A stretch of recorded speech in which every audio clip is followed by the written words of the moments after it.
Secretary صاحب آپ کے باپ دادا نے اس خطے کو آزاد نہیں کرایا بلکہ ہم نے آزاد کروایا، ہم یہاں کی فیصلہ کریں گے. جی سمجھتے ہیں کہ گلگت بلتستان کو حاصل سبسڈی جو صرف اور صرف گندم میں رہ گئی ہے وہ گلگت بلتستان کا آئینی، قانونی اور شہری حق ہے. جو حالات ہمیں بتلا رہے ہیں، حالات ہمیں اسی جانب متوجہ کر رہے ہیں کہ مرحلہ وار یہاں سے سبسڈی ختم کی جا رہی ہے. اللہ دین گزرنے کے باوجود آج تک نہ قاتلوں کا سراغ لگایا جا سکا، نہ قاتلوں کا تعاقب کیا جا سکا. اس کے باوجود کہ حکومتی ممبر، کیبنٹ کا ممبر اسمبلی کے فلور پر واضح الفاظ میں یہ کہتا ہے کہ قاتلوں کا علم ہے حکومت کو، حکومت جانتی ہے ان دہشت گردوں کو، اس کے باوجود اب تک گرفتار نہ کرنا ایک سوال نشان ہے. ہم سمجھتے ہیں کہ صوبائی حکومت شاید نہ اس گندم کے مسئلے کے حل میں سنجیدہ ہے، نہ دہشت گردی کا قلہ قمہ کرنے میں سنجیدہ ہے، نہ قاتلوں کی گرفتاری میں جو ہے وہ سنجیدہ ہے، نہ مسافروں کو تحفظ دینے میں سنجیدہ ہے. ہاں گلگت بلتستان کو مزید پیچیدگی میں نہ ڈالا جائے، گلگت بلتستان کے مسائل کو مزید نہ الجھایا جائے، گلگت بلتستان کے حب الوطنی کو مزید شک کی نگاہ سے نہ دیکھا جائے. ہم 76 سال کی قربانیوں اور 76 سال کے حب الوطنی کا صلہ نہیں مانگ رہے. ہم بین الاقوامی مسلمہ قوانین اور آئین کے مطابق ہم سبسڈی مانگ رہے ہیں جو ہمارا حق ہے. اور اس سبسڈی میں جو اب تک حاصل رہی ہے یہی ایک دلیل ہے، یہی ایک ثبوت ہے کہ ملک کے اندر 14,000 15,000 کی بوری گندم ملتی ہے اور یہاں 2,000 کی مل رہی ہے. یہی جواز ہے. ہم یہ دنیا کو سمجھانا چاہتے ہیں کہ ہم کسی ملک کے زیر انتظام ہیں اسی 2,000 گندم کے ملنے کے نتیجے میں، ورنہ کون سا آپ کس بنیاد پر اسے ملک کے دیگر حصوں کے برابر گندم کی قیمت لانا چاہتے ہیں؟ کس بنیاد پر؟ وہاں پر تمام شہری حقوق حاصل ہیں، وہاں پر تمام آئینی حقوق حاصل ہیں، وہاں پر وہ تمام مراعات کے جو ایک ملک کے شہری کو حاصل ہونی چاہیے وہ تمام مراعات حاصل ہیں. آپ یہ آج گلگت بلتستان میں ٹارگیٹڈ سبسڈی کی بات کی جا رہی ہے. مجھے بتلایا جائے، مجھے اعداد شمار میرے سامنے رکھے جائیں کہ کھاد کے اوپر سبسڈی ہے پورے ملک کے اندر.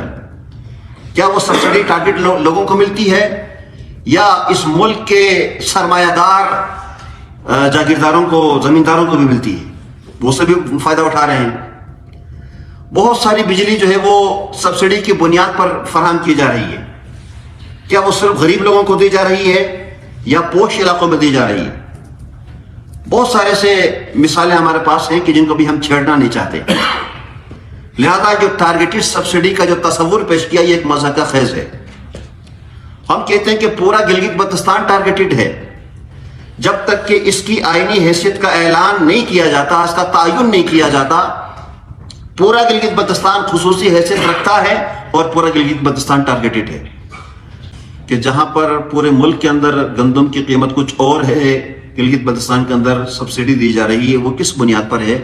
اسی بنیاد پر ہے کہ گلگت بلتستان کو ایک خصوصی حیثیت حاصل ہے. اس خصوصی حیثیت کی بنیاد پر صرف یہ گندم ہے کہ جس میں سبسڈی دی جا رہی ہے.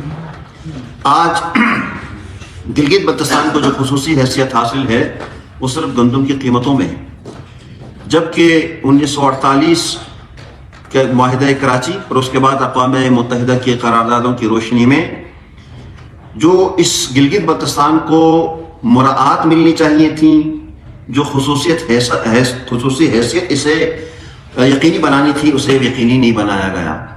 اور آج میں اتنا ضرور کہوں گا کہ گلگت بلتستان کو اس خصوصی حیثیت کی بنیاد پر دی جانے والی گندم کی سبسڈی بھی کھٹک رہی ہے، اور یہ چیز اہل گلگت بلتستان کے لیے ناقابل برداشت ہے. ہم مقبوضہ کشمیر کے اندر خصوصی حیثیت کے خاتمے کے خلاف ہیں، اور جبکہ گلگت بلتستان کے اندر جو خصوصی حیثیت ہے اسے بھی غیر اعلانیہ طور پر ختم کیا جا رہا ہے. یہ ایک سوالی نشان ہے، کس بنیاد پر، کن اصولوں کے تحت جو ہے وہ گلگت بلتستان کی اس خصوصی حیثیت کو ختم کیا جا رہا ہے؟ چونکہ الحاق پاکستان کا اعلان اہل گلگت بلتستان نے کیا تھا، نہ اسلام آباد نے، نہ لاہور نے، نہ کراچی نے، نہ کوئٹہ نے. نہ ہمیں مجبور کیا گیا تھا کہ تم الحاق پاکستان کا اعلان کرو. گلگت بلتستان نے از خود الحاق پاکستان کا اعلان کیا اور حب الوطنی کے 76 سالوں سے قربانیاں بھی دی ہیں، حب الوطنی کی اعلیٰ ترین مثالیں بھی قائم کی ہیں. اور اس بنیاد پر ہم آج بھی یہ چاہتے ہیں کہ اس گلگت بلتستان کو جو خصوصی حیثیت ہے وہ خصوصی حیثیت حاصل رہے جب تک کہ اس کے آئینی حیثیت کا تعین نہیں کیا جاتا. آئینی حیثیت کے تعین نہ ہونے تک اس کی خصوصی حیثیت کو برقرار رکھا جائے. مرحلہ ہے کون سا ایسا شعبہ ہے کہ جس کے اندر جو ہے وہ ہمیں زیر انتظام رکھا گیا. تمام معاملات یہاں پر وہی چلائے جا رہے ہیں. ملک میں ماشاءاللہ نافذ ہوتا ہے, یہاں بھی ماشاءاللہ نافذ ہو جاتا ہے. ملک میں نیشنل الیکشن پلان نافذ کیا جاتا ہے, وہ یہاں پر بھی نافذ ہوتا ہے. ملک کے اندر جو ٹیکس ہیں وہ ٹیکس لاگو ہوتے ہیں, یہاں پر بھی لاگو ہو رہا ہے. ہر شہری ٹیکس دے رہا ہے, تو پھر زیر انتظام کہاں رہا؟ اگر یہ زیر انتظام نہیں ہے تو اس کی آئینی حیثیت کا تعین کیا جائے. جب آئینی حیثیت کا تعین نہیں کیا جاتا اس کا مطلب یہ کہ زیر انتظام ہے, اور زیر انتظام خطوں کے اندر تمام مراعات حاصل ہوتے ہیں, تمام سبسڈی جو ہے وہ وہاں کے بسنے والوں کو حاصل ہوتے ہیں. لہذا آج جو 21 دسمبر کی کال دی گئی ہے وہ ہماری کاوشوں کا نتیجہ ہے. ہماری آگاہی کارگر ثابت ہوئی اور آج اہل گلگت بلتستان جو ہے وہ احتجاج پر آ چکے ہیں, اور امید قوی ہے کہ انشاءاللہ گزشتہ سالوں کی طرح جو ہے وہ مسائل جو ہے وہ دھرنے ہوں گے, احتجاج ہوگا, اور اس میں اسلامی تحریک پاکستان بھرپور شرکت کرے گی. کیوں اکثر اوقات مسائل اٹھائے جا رہے ہیں, کبھی ٹیکس کا مسئلہ, کبھی گندم سبسڈی کا مسئلہ, کبھی دوسرے مسائل, کبھی یہیں پر ریونیو کے حصول کے لیے گفتگو کی جاتی ہے. میرا بنیادی سوال یہ ہے کہ میں گلگت بلتستان ہونے کے ناطے اپنا ریونیو کیوں بڑھاؤں؟ میں میری حیثیت کیا ہے, میرا اختیار کیا ہے؟ نہ میرا اختیار واضح ہے, نہ میری آئین کے اندر حیثیت واضح ہے, تو میں کیوں ریونیو اپنا بناؤں؟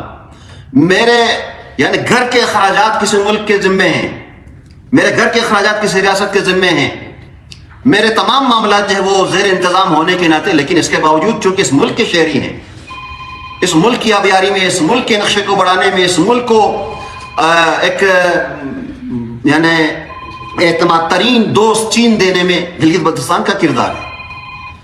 اور اس گلگت بلتستان کے کردار کو آج ایک گندم کے لیے خاطر جو ہے وہ ملیامت کیا جا رہا ہے, اس کی حیثیت کو ختم کیا جا رہا ہے, اس کی حب الوطنی کو جو ہے وہ داغدار کیا جا رہا ہے, مشکوک کیا سمجھا جا رہا ہے. ہماری خصوصی حیثیت جو ہے وہ آج کھٹک رہی ہے اسلام آباد کے اندر, اور یہی چیز ناقابل برداشت ہے.